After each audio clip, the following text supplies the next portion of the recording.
प्रधानमंत्री आवास योजना से लोगों को क्या आपको लगता है कि सहायता मिलती है? बेशक मिलती है, लेकिन आपको क्या यह पता है कि प्रधानमंत्री योजना से लाशें बिक सकती हैं? क्या आपको यह लगता है कि मौतें भी मिल सकती हैं प्रधानमंत्री आवास योजना से? शायद आप नहीं समझ पाएंगे इस बात को। नमस्कार, मैं हूं आपके साथ रवि कुमार और आप देख रहे हैं इस वक्त तरंग न्यूज को। और खास खबर के साथ मैं हाजिर हूं मध्य प्रदेश के सीधी जिले के कोतवाली थाना अंतर्गत, जहां की हरिजन थाना के पीछे एक अर्जुन नगर है। उस अर्जुन नगर में एक गरीब परिवार आदिवासी कोल समाज से एक व्यक्ति आवास योजना के तहत अपना घर बनवाता है। प्रधानमंत्री आवास योजना के तहत वो पैसे लेता है और उसके ऊपर प्रेशर बनता है कि तुमने पैसे लिए हैं तो घर बनवाओ। कई उसके ऊपर दबाव पड़ते हैं और दबाव में वो घर बनवाता है साहब। लेकिन 4 कमरे का जो मकान बनवाता है उसमें एक ही कमरे में छत पड़ पाती है और बाकी के सारे जो कमरे हैं उसमें छत ही नहीं होती। उस एक कमरे में पूरा परिवार गुजारने की कोशिश करता है, जहां पर पूरा परिवार का मतलब 5 लोग घर में है। कौन? माता, पिता और 3 बच्चे। माता का नाम तारावती, तारा कोल, या पिता का नाम जो है, पिता का नाम राजकरण कोल, लड़के का नाम जितेंद्र कोल और मझली बेटी का नाम राधा कोल और सबसे छोटी बच्ची का नाम जया कोल। सारे लोग घर में ही सो रहे थे। खुशियों का माहौल था, सामने होली का त्योहार था। घर में जब सोने के लिए पहुंचे, सबने खाना पीना खाया और सो गए। लेकिन रात को करीब 2 बजे के आसपास एक ऐसी घटना घटती है जिसमें जया कौल, जो घर में रहते हुए और उसी कमरे में, लगता है कि उसकी जान चली जाएगी। लेकिन अस्पताल लेके उसे जाया जाता है। जिला अस्पताल में डॉक्टर की मौजूदगी तो रहती नहीं है, जिसकी वजह से सिर्फ रेफर का खेल खेला जाता है और तत्काल उसे सीधी से रेफर कर दिया जाता है रीवा, ताकि सीधी में कोई हड़कंप ना मचे। मुद्दे की बात यह है कि अस्पताल से हमेशा सिर्फ अपना पड़ला झाड़ते हुए यहां से रेफर का खेल खेलते हैं, क्योंकि डॉक्टर सीधी के अस्पताल में मौजूद नहीं रहते। जिसके बाद रीवा पहुंचती है जया, लेकिन कुछ देर के बाद वहां भी वो दम तोड़ देती है। सीधी शहर में पहली बार आधुनिक सुविधाओं से लैस एक शानदार और सुरक्षित कॉलोनी, जो आपको ले जाएगा बड़े शहरों की तरफ। सम्राट चौक से मात्र 3 किलोमीटर, अर्जुन तोरण द्वार से 1.5 किलोमीटर और सीधी सिगरौली हाईवे से टर्री होते हुए 1 किलोमीटर की दूरी पर प्रधानमंत्री सड़क से पूरी तरीके से लगा हुआ प्रोजेक्ट। कॉलोनी की विशेषता की अगर बात की जाए तो 35 फीट की शानदार रोड, मजबूत नाली निर्माण, व्यवस्थित बिजली पोल लाइन और भव्य सुरक्षित एंट्री गेट। हर एक प्लाट पर 30 फीट की चौड़ी सड़क, प्रवेश द्वार से प्लाट तक की रोड तक 35 फीट की शानदार रोड। निवेश का सुनहरा अवसर। अभी प्लाट बुक करवाइए और पाइए 25% तक का शानदार प्रॉफिट। घर बनाने या निवेश दोनों के हिसाब से बेहतरीन विकल्प। मात्र 475 रुपए वर्ग फीट प्लाट उठाइए। संपर्क करें आज ही भूमि प्रॉपर्टी डील। पता लाडली लक्ष्मी पथ, सर्वोदय चौक, सीधी। Mobile number 9424598878। तो आइए बनाते हैं आज का सही निवेश, कल का सुरक्षित भविष्य। अब मुद्दे की बात यह है कि आखिर में प्रधानमंत्री आवास योजना से किसी की जान कैसे जा सकती है। साहब, अगर एक टीन शेड बना रहे हैं और टीन शेड के लिए हम 2.5 लाख रुपए देते हैं, तो 1.5 लाख रुपए में 40 से 50 हजार रुपए हाइवा में अगर देखा जाए तो रेता, और 400-500 रुपए बोरा यानी बोरिया के हिसाब से सीमेंट, और 20 से 25 हजार गिट्टी, और मजदूरी का रेट 1,000 रुपए अगर हो, तो सोचिए कि इतने में क्या साहब घर बन पाएगा, और वो भी 4 कमरे का नहीं।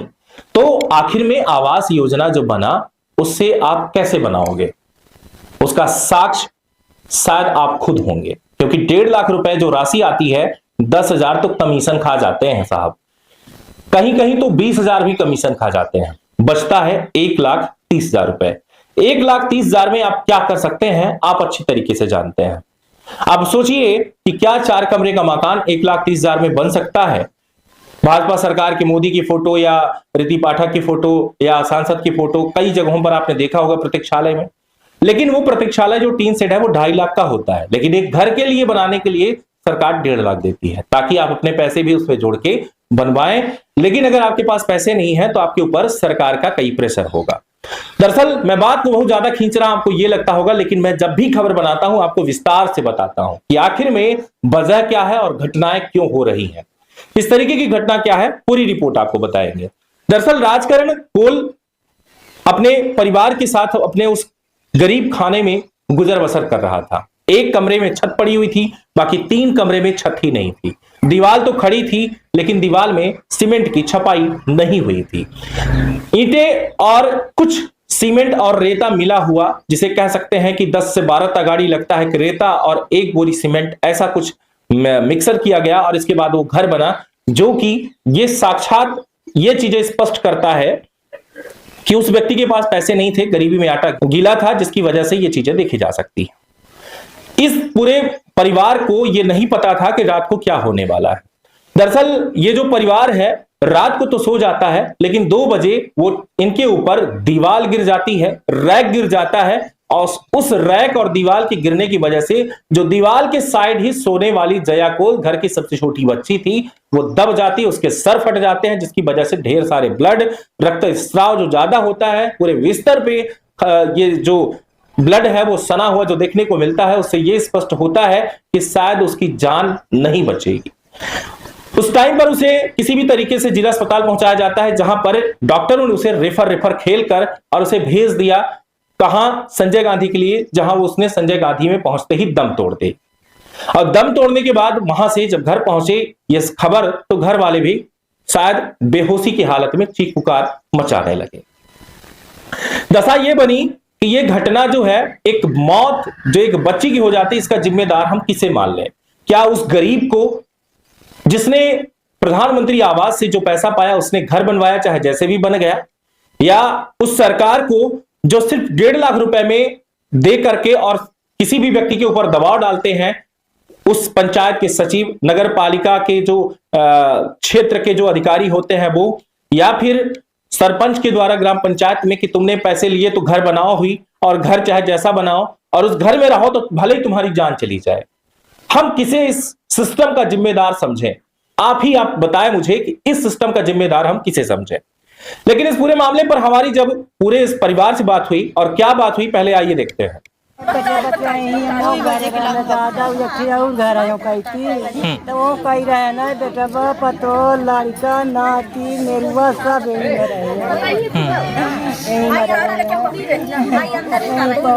हमका भिसारे गया था किला में था गिरा था परत अपना का कब पता चला? कब जाना है अपना? कई बजे? बताए कुछ नहीं जानता है न सोवा रहे सब लड़का सोवा रहे वो डायरेक्ट 2 बजे के लगभग ता बेटा बाप दबाएगी बिटिया दबाएगी तक थई मारा है बहिनी भाई। अच्छा बच्चा हो रहा है साथ में? बहिनी भाई दबाएगी रहे लाला उठा न कर पाटाई का बेटा बा चिल्लाने उठन लाला कहीं निकाली नैनी जया के ऊपर सब लादारा रहा सिले सगला सिले पोदरा तो का जीगर देखाना लाला का कहन लाला के जीगर ही है देखाता ला है निकारा उल्टा बाहो उल्टा इनता लाला ऐसा ही पारी रही। ये कई बजे के आसपास के घटना है? हम टाइम नहीं दिखन लगा थी अंजाद की 2:30 बजे के बाद तो दीवार अपने से गिरी या लगा था कि ढोसिस? ऐसा लगा थी कि को ढोसी से कांव प्लाट के रहा जब दीवार गिरी नहीं देखन वही में बिजी हो गायन कौनो केहू से कौनो मेरे के दुश्मनी है अपना? अरे दुश्मन आई था का बताई, जब से घर बनाए हम तब से हम हमारे पीछे पड़ी गए का करी। कब और कौनो मेरे के आहट महसूस भैरी घर में? आहट ता कुछ नहीं भा कुछ नहीं भा लेकिन हो गया अब का बताई हम। पति है अपना के? वही चलेगी लाला का लड़का हमारे जया का लड़का चलेगी का नाम है अपना के? हमार तारा नाम है तारा कोल। पति के का नाम है? राजी कारा न कोल। मतलब संदेह अपना का कि क्यों दीवार ढोसी सी हमका लागत है ऐसा ही, चाहे मनई हो चाहे को नहीं, अत्ता दिन ता नहीं उधरा नहीं उधरा मका कही सब। दीवार जहाँ तक है तो कमजोरो दिखल रही है, कोनो ठेकेदार के द्वारा बनाई गई रही। हाँ ठीक है, ठीक है नहीं दिन है रहन साहेब मिस्त्री एक ठे लगाए रहन अपन से काम कराता रहन मोरा साहेब। परिवार में से माता का कहना यानी कि तारा कोल का कहना यह है कि जया कोल जब सो रही थी या हम पूरे परिवार वाले जब सो रहे थे तो पीछे से किसी ने दीवार को धक्का दिया है। क्या यह सही है कि दीवार को किसी ने धक्का दिया है? इस बात को लेकर के जब उसने कहा तो मीडिया टीम ने जाके देखा, यानी तरंग न्यूज टीम जब खबर बनाती है तो तथ्यों के आधार पे विशेष फोकस करती है कि जो ये कह रहे हैं इसमें कितनी सच्चाई है। हम मौके वारदात पे पहुंचे और मौके वारदात पे पहुंच के हमने देखा कि दीवार जो पीछे की है बाकी पर उस दीवार पर चोट है। उस चोट को यह कहा जा सकता है कि तत्कालिक चोट थी। ऐसा लग रहा है कि कोई लोहे की चीजें थी और लोहे की चीजें का मतलब यह है कि सामने जब लोहा था उस लोहे की चीजों पर लगातार वो दीवार पर जो चोटें हैं वो स्पष्ट समझ में आती हैं। और यह भी समझ में आता है कि ऊपर दीवार की जो ईंटें हैं उस पर चढ़ा है जिसकी वजह से ईंटें भी फूट गई हैं और उसकी जो राख है छोटे छोटे वो निकल रहे हैं, यानी वो मिट्टी जो है वो निकलती हुई बिखरती हुई देखी जा सकती है। यानी कि उनका संदेह जो है सिर्फ इसी आधार पे है कि आखिर में किसी ने दीवार पे धक्का दिया है, वरना ये दीवार शायद पहले अब तक नहीं टूटी या नहीं गिरी तो ऐसे कैसे गिर जाएगी। लेकिन मुद्दे की बात यह है कि दीवार कमजोर वाकई पर थी। तो क्या किसी ने धक्का दिया या नहीं इसके लिए तो पुलिस टीम को जांच करना होगा। लेकिन पुलिस को जब खबर दी जाती है तो पुलिस ने यह कह दिया कि जब मेरे पास सूचना वहां से आ जाएगी, पीएम रिपोर्ट आ जाएगी, ये सारी चीजें होंगी, फिर हम देखेंगे। पुलिस ने पड़ला झाड़ लिया। अब क्या इस पूरे मामले पर इस आदमी को न्याय मिलेगा?